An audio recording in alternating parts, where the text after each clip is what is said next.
En Inde, dans l'état d'Haryana, on compte environ 850 femmes pour 1000 hommes. Nulle part ailleurs dans le monde, ce déséquilibre n'est aussi prononcé.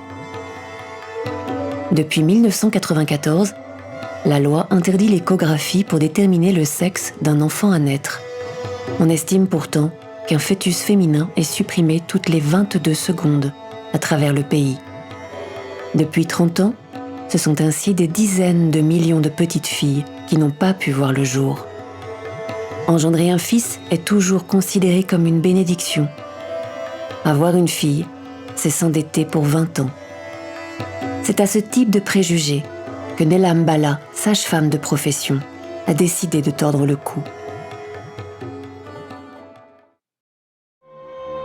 Et c'est là que toi, oui toi, Homo sapiens, l'homme qui pense, tu apparais dans cette histoire. Tu profites du fabuleux héritage de plus de 4 milliards d'années que te donne la Terre. Tu n'as que 200 000 ans et tu vas changer la face du monde. Pourtant fragile, tu vas conquérir tous les milieux, prendre possession de territoires entiers comme aucune autre espèce ne l'avait fait avant toi. Pour débuter notre enquête, nous avons voulu comprendre comment tout ça a commencé. L'affaire éclate à l'automne 2014. Un collectif féministe, les Georgette Sand, dénonce sur Internet des prix plus élevés pour les femmes sur un certain nombre de produits de consommation. Les Georgette Sand, on les connaît d'abord pour leur récent combat contre la taxe tampon. Et qu'il y a un moment donné, il va falloir faire quelque chose parce que c'est vraiment un produit de première nécessité, la protection périodique. Voilà. Mais depuis des mois, leur cheval de bataille, c'est la lutte contre la taxe rose. Nous avons rencontré Gaëlle Couraud. Elle a été l'une des premières à constater des écarts de prix entre plusieurs produits hommes et femmes. La taxe rose, ça a démarré pratiquement à la naissance de Georgette Sand. Mais très vite, on s'est rendu compte qu'effectivement, dans les magasins que nous, on fréquentait au quotidien, il y avait ce type de différence. Ce qui leur a mis la puce à l'oreille, c'est cet article de Forbes, un grand magazine américain. En 2012, il déclare que les femmes américaines payent 1 400 $ de plus que les hommes chaque année. On parle alors de woman tax. Ce film pourrait se dérouler à Shanghai, ou à Paris, ou à Hollywood. Le premier rôle pourrait être tenu par une actrice, ou un père de famille, ou un homme d'affaires. À côté de lui serait assis un artiste, une chanteuse, un collègue, ou plutôt une collègue, ou son patron. La voiture dans laquelle ils sont pourrait être une classe C, ou une classe C, ou une classe C. Nouvelle Mercedes classe C. Dans certains cas, il n'y a pas d'alternative. Il est le seul à vous faire tourbillonner de plaisir. Intense crème chocolat, enivrante et légère crème fouettée. Le viennois de Nestlé, une histoire unique. Découvrez les surprenantes sensations du nouveau viennois vanille sur un lit de caramel. À la croisée du jazz et du classique, jeudi 11 mai, rencontre entre Michel Portal et les jeunes virtuoses du Quatuor Eben. Un programme qui mêle improvisation et interprétation libre de grandes œuvres du répertoire classique et jazz. Jeudi 11 mai à 20h, au studio 104 de Radio France. Réservation maisondelaradio.fr. Effectivement, le marchand de loukoum était très gentil. Le petit ogre serait bien resté plus longtemps chez lui, en Turquie, mais son envie de voyage le reprit. Alors, un soir, il embrassa ses amis, il remit ses bottes de 7 lieues et commença à chantonner.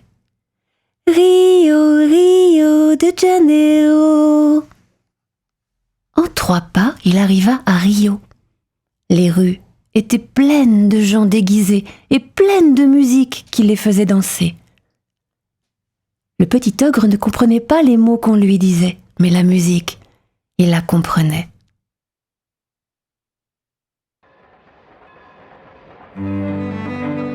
Les éditions Autrement dit présentent Brûlant secret de Stéphane Zweig dans une traduction de Jean-Pierre Vasseur en lecture intégrale par Christine Le Riche, avec l'aimable autorisation des éditions Jean-Pierre Vasseur.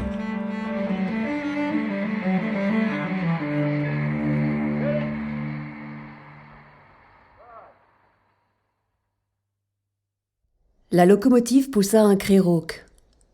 On avait atteint le Semmering. Pendant une minute, les wagons noirs restèrent à l'arrêt dans la lumière argentée, éjectèrent quelques personnes d'allures variées et en avalèrent d'autres. Des voix contrariées se firent entendre çà et là, puis la machine enrouée poussa un nouveau cri et entraîna dans un bruit de ferraille la chaîne noire des wagons vers la bouche du tunnel. L'un des passagers descendus du train, un jeune homme, auquel ses beaux habits et l'élasticité naturelle de sa démarche donnaient un air sympathique, prit bien avant les autres un fiacre pour se rendre à l'hôtel.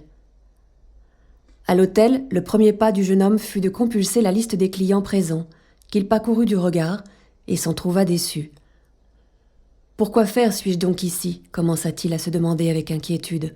« Être seul ici à la montagne, sans compagnie, c'est pire que le bureau. Je suis visiblement arrivé trop tard ou trop tôt. Je n'ai jamais de chance avec mes vacances. Je ne trouve pas un seul nom connu parmi tous ces gens. Si seulement il y avait ici au moins quelques femmes, n'importe quel petit flirt, le cas échéant même anodin, pour ne pas trop s'ennuyer pendant cette semaine. » Un homme, la quarantaine. Lors de la dernière Coupe du Monde de football, dans l'équipe de Corée du Sud, ils étaient 7 joueurs à porter le même nom de famille. Kim. Une jeune femme, au look moderne, traverse la rue, souriante. Je m'appelle Baya Ben Mahmoud. Et je suis la seule en France à porter ce nom-là. Arthur arrive sur un plateau d'émission de radio. Bonjour, merci d'être là. Alain Bedouet. Arthur Martin. Vous avez un rapport avec celui des Cuisine. Des cuisines. Le micro jaune, si vous voulez bien. Il y a déjà beaucoup d'appels sur le canard. Arthur s'assoit derrière un micro. Le téléphone sonne, bonjour. Oui, votre question? Baya s'installe à côté de la fille du standard France Inter qui vient de répondre. Baya, enchantée. Bye. C'est Jean-Baptiste qui vient à sa rencontre. Marie, je vois bien, la victime a une alliance, mais comment vous avez su pour le quartier pourri et les enfants? Elle a des vêtements et des chaussures bas de gamme. Puis surtout, elle fait sa teinture elle-même. Là, les racines sont très mal faites. Quant aux enfants, vous avez remarqué, elle a un bracelet brésilien. Elle montre le sien. Tissage grossier, couleur moche. Si c'était pas un cadeau de mes enfants chéris, je les porterais jamais. Derrière eux, le capitaine et Da Silva discutent en les regardant. Jean-Baptiste fait un signe de tête à Renoir et va rejoindre ses collègues.